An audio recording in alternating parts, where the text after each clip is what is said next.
تنبيه وتحذير تاني تالت ورابع. الناس اللي زهقت من كتر الإعلانات عن أدوية اللي بتخسس وأمان ونزلتني 100 كيلو في 3 أيام، هقول لكم على نصيحة جربوها على مسؤوليتي. ادخلوا على التعليقات اللي كاتبة ان هي جربت الدواء ده واحسن دواء في الكون وخست كتير قوي. ادخلوا على صفحتها، ادخلوا على الانفو، هتلاقوها عاملة ريفيو ل3 أو 4 أنواع مختلفة من الأدوية، وتقريبا قايلة كلام مشابه.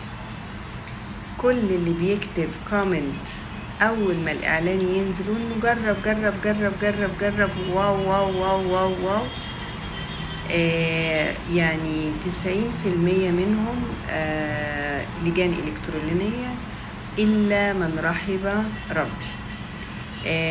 هي حاجة مؤسفة إنه الناس اللي بتجرب تجارب حقيقية يعني بيبقوا عندهم خجل، ما بيبقوش انترستد، حاجات زي كده كتير. لازم يكون الدواء مرخص من وزارة الصحة، لازم الدكتور يكون له عيادة مرخصة من وزارة الصحة، ولازم تحت إشراف الطبيب.